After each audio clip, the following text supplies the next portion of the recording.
Hi, I'm Mitch, and welcome to the Restoration Road, where my guests today are Mark and Amber Archer. Paul writes in 1 Corinthians 1:9 that God is faithful, and He wants to draw us into fellowship with Him in Jesus Christ our Lord. God reached Mark and Amber in separate journeys in their lives to weave their stories together.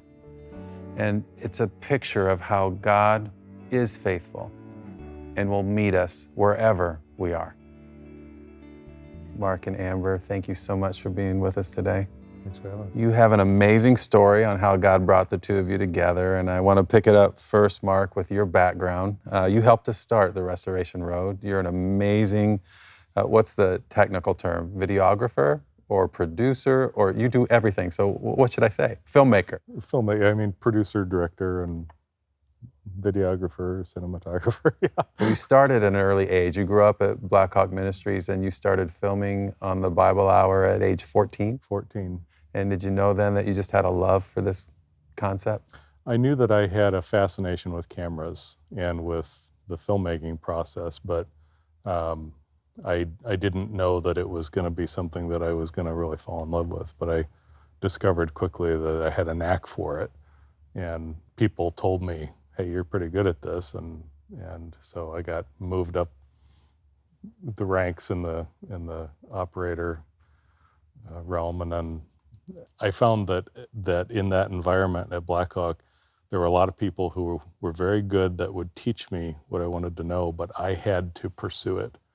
So it taught me work ethic very quickly. And you even started doing freelance film work at a very young age, right? Very young, yes.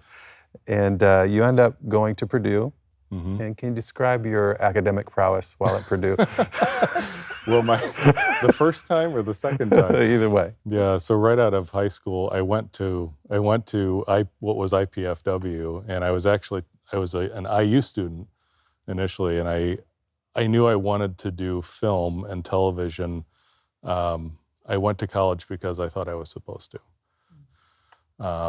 but I was just a bad student. I was a good student in high school, straight A's. When I got into college, I just didn't apply myself. And so by the time I left, I had about 3 semesters of straight F's because I just didn't go.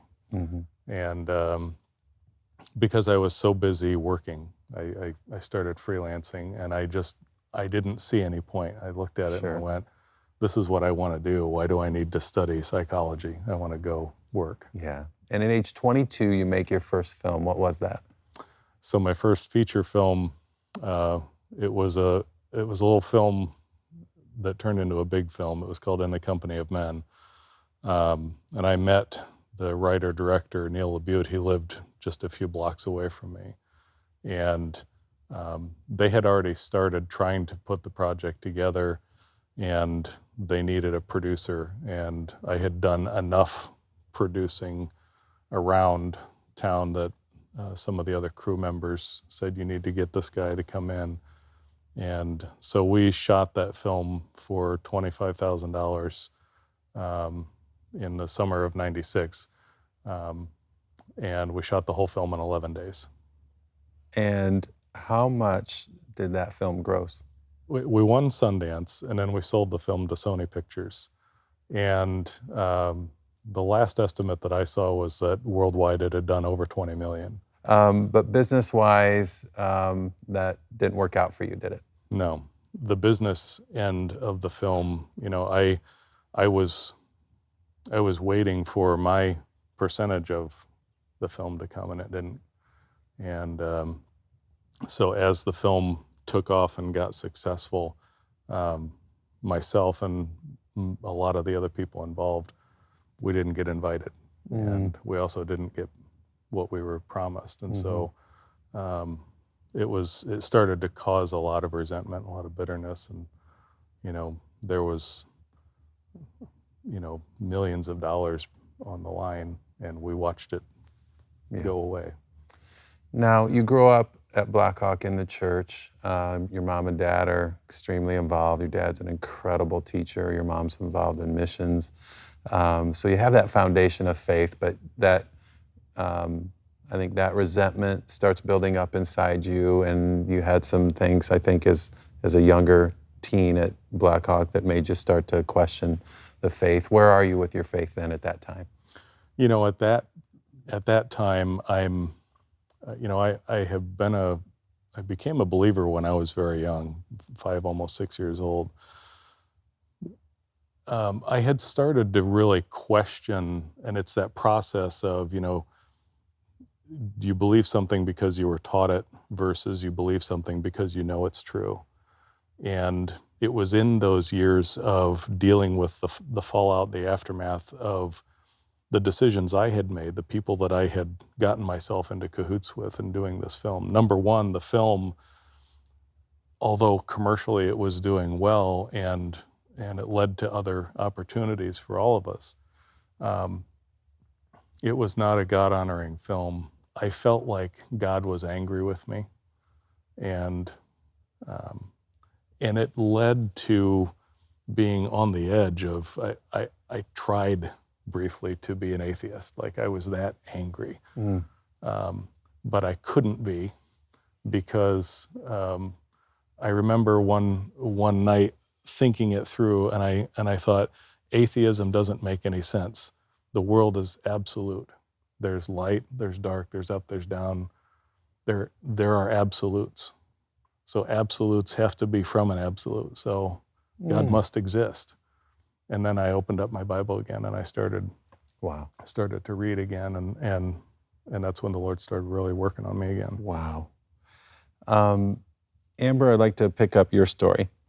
The way we grew up, I mean, our mom and dad, they were out at the bars. I mean, the bar scene was like their thing. And so they would leave. My mom would get with a bunch of her girlfriends, and they would go to the male dancers and people, you know. We were never subjected to that, but except for, I mean, there were the photographs that came home, there were the conversations and the girlfriends that were over. So in a way, I guess we were subjected to that. That was part of the norm in our house.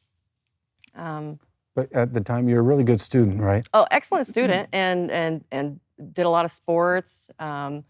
Took college prep classes in school. Always made sure, you know, I played varsity volleyball for 4 years in high school.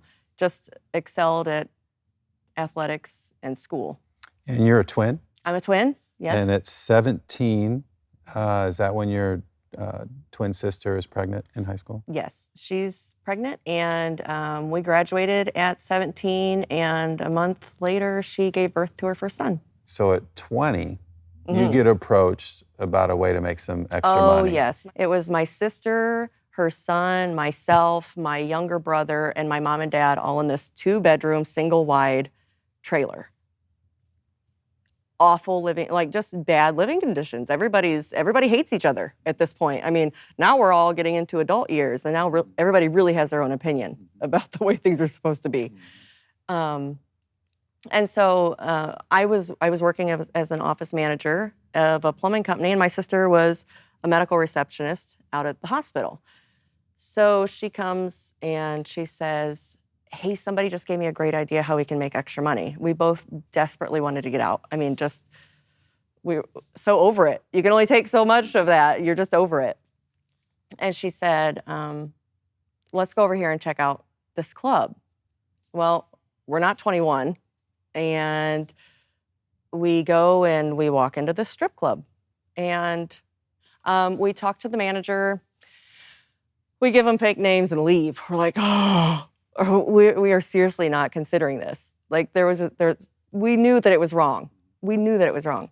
You mentioned that you go into it not thinking this would ever be long term, but you end up having quite a bit of a following. Mm-hmm. We anticipated only doing it on the weekends, my sister and I, so that we could move out and get our own place and just start fresh and start a new life. I mean, if there's anything you really want is just to start completely over. This isn't the best means to do it, but it was the only way we knew how. So you're getting a lot of cash income, but you start drinking and using. Yes. The drinking came first, and I always, I never, because of growing up in that environment, it wasn't like I thought, hey, I can't wait to go drink and do drugs. it was one of those things where, no, I don't really want to do that because I see the outcome. Mm. Well, guess what else is free in strip clubs? Drugs and alcohol. I mean, and you start, I started using, and it just became a rush, and it was a thrill, and that's what drugs do. And you start, you're dancing in Fort Wayne and Indianapolis. Mhm. And one night in Indianapolis, everything changes. I'd like you to describe that.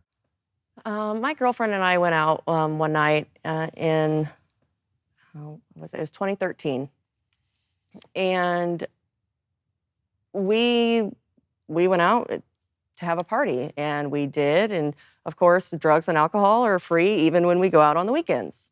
So I ended up so drunk that they put me in the back seat of the car and I passed out. Like I do not remember anything. I remember visiting 2 bars and that was it. So I got pretty lit pretty fast. And the next thing I knew, I woke up and I was in a hospital, and people on both sides of me, and they were sewing my tongue back together. I had no idea what had happened to me.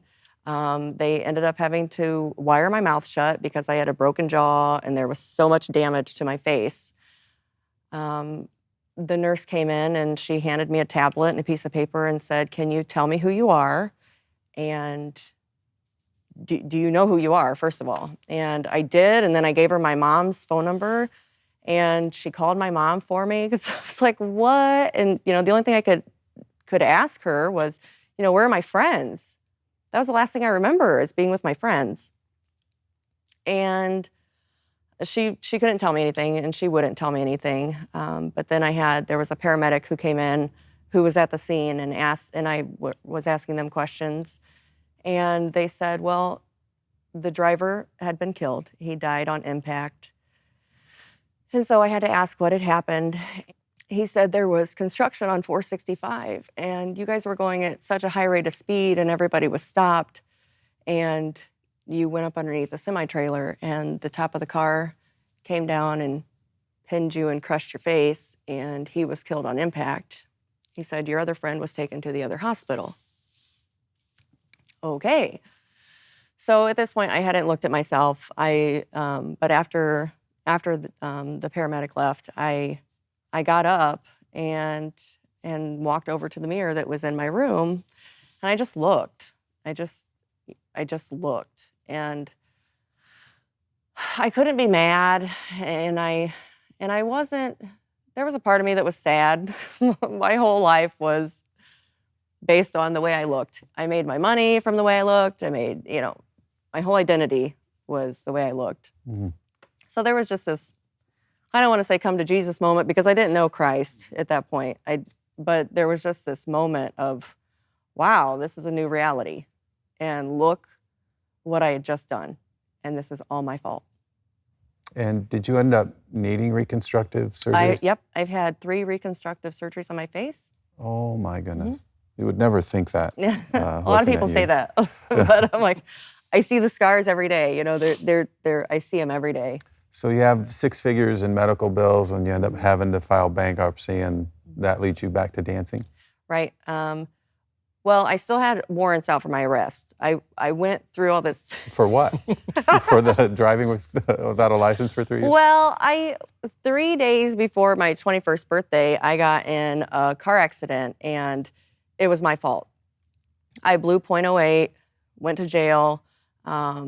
It got dropped down to reckless driving, and I had to take counseling. So I continue to drink and use. Well, part of my AA classes, you get drug screening, random drug screening. So I failed every time. And ended up back in court. So finally, the 3rd time, the judge was so gracious after 3 times and finally said, you know what, you're on house arrest. And so I couldn't go and work. I couldn't go back. That solves that. Yeah.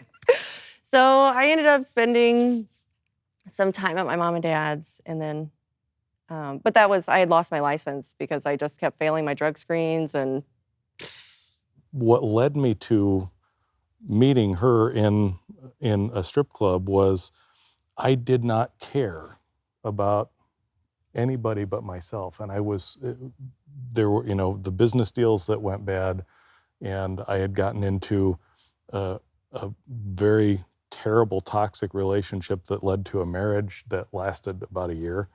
I was just angry, and I was lonely, and I was searching for just someone to care, basically.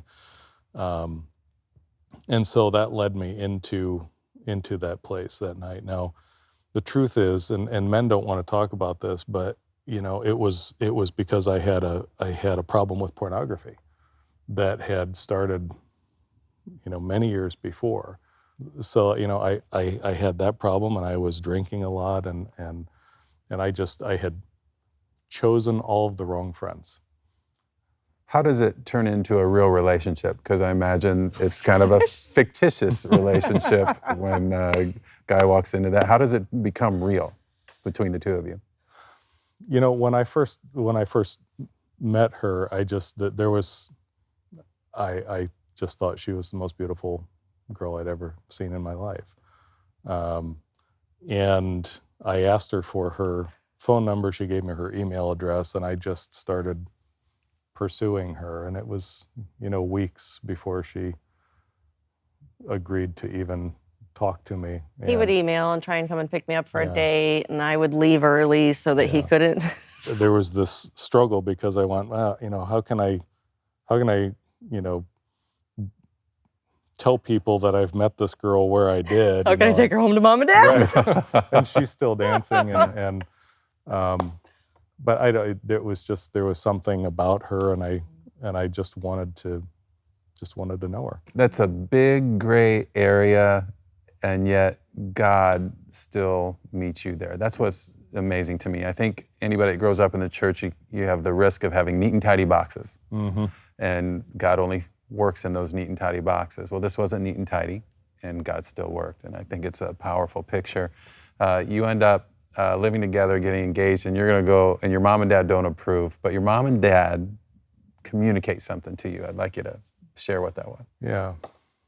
The night that I told them that we were cohabitating, that we had made that decision, and there was so much hurt and disappointment on their faces. But what they said to me and what they demonstrated to me, they said, "We love you. What you're doing is wrong. We don't condone it. We don't approve of it. But you're our son, and we love you." And that grace, it was. And I knew in that conversation how much I had disappointed them. I knew it, and I knew going into it, and it was I think the first big toppling that where the Lord was really looking back. We can see His plan in action, but He was really toppling these pillars of ugliness that I had built for myself.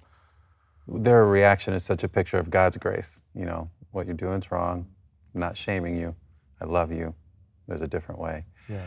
God's working in you too, and you visit one particular visit at a church. I think you're sitting in the back row at the top. You don't want anybody to see you, but you feel like you're being spoken to by the message, and then a couple reaches out to you, right? Right. There was a greeter at the door, and she said, "Hey, Amber, we're going to go out to lunch. Would you like to go with us?" And my first initial reaction is just panic. And it's like, I don't want to agree to go. I mean, my first thought is, I just got off work at 5 a.m. and I at least got myself to church, and, and she's wanting me to go out to lunch. And I just think, do you not know who I am? I think there's so much shame that a lot of us carry. And this woman was just so gracious, and she didn't care. And I remember going home and just thinking, wow, it's not at all what I expected from a Christian or, church people. I didn't grow up in the church. I didn't know what to expect, honestly.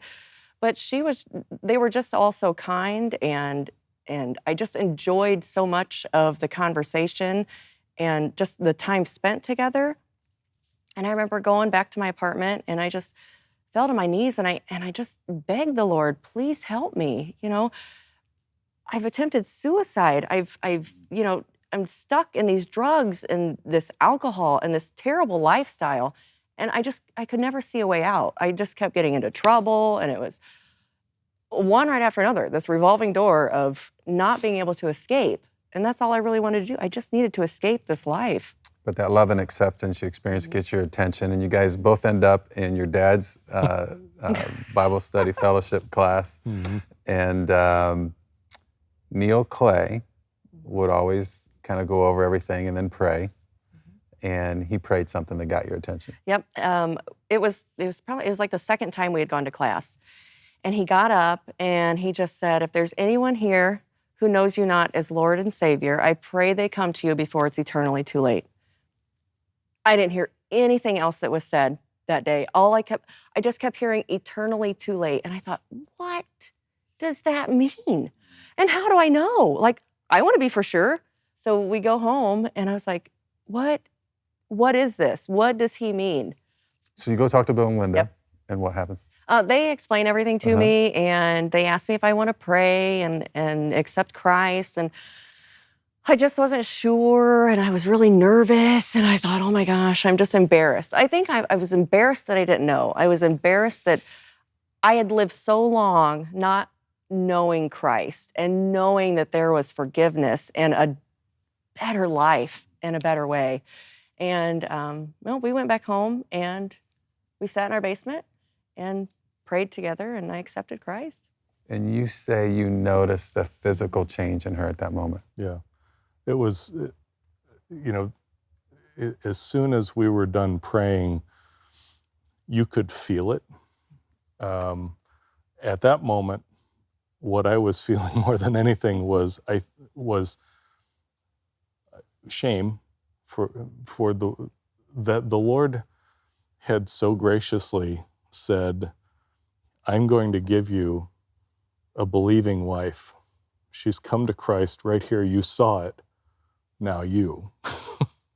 Mark, let's talk about you.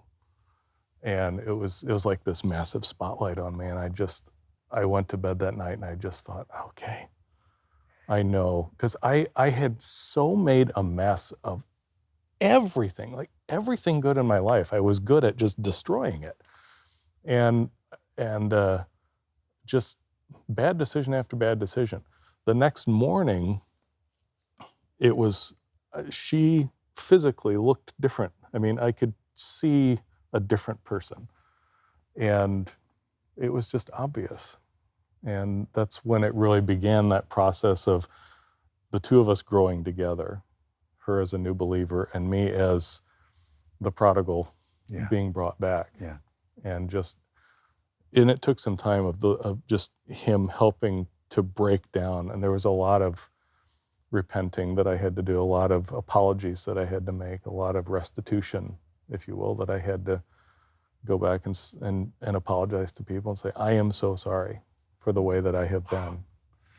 And you immediately start planning your wedding. You're married, have a little Caitlin.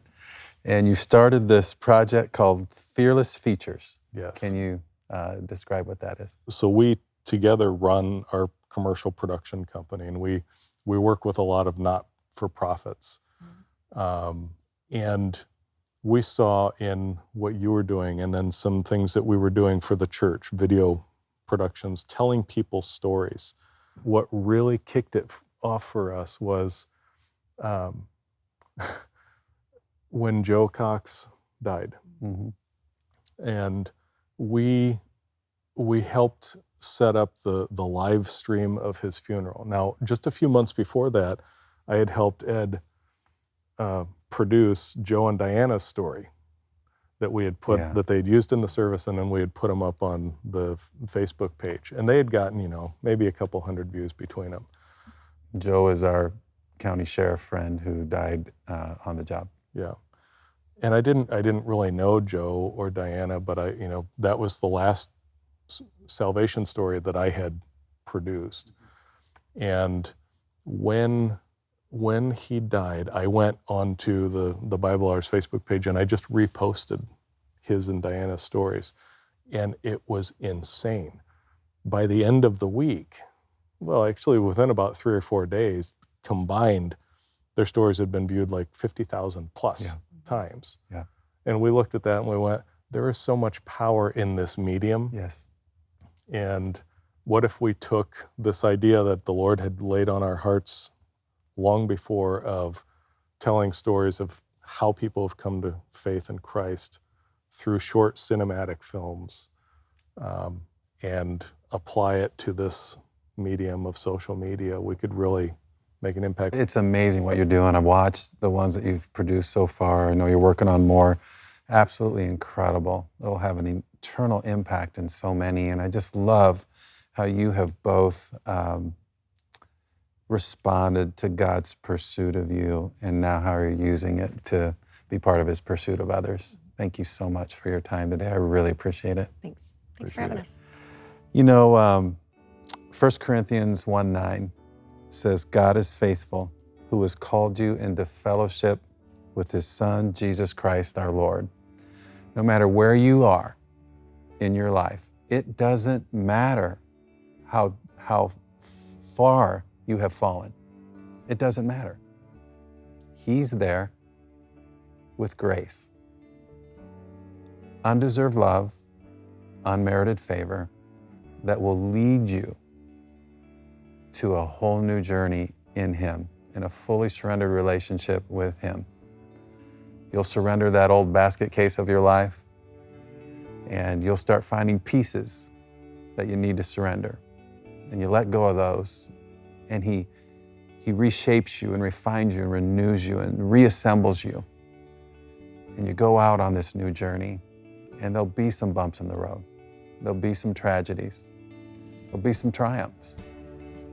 But in all things, it's an opportunity to continually go back to the one who makes things new again.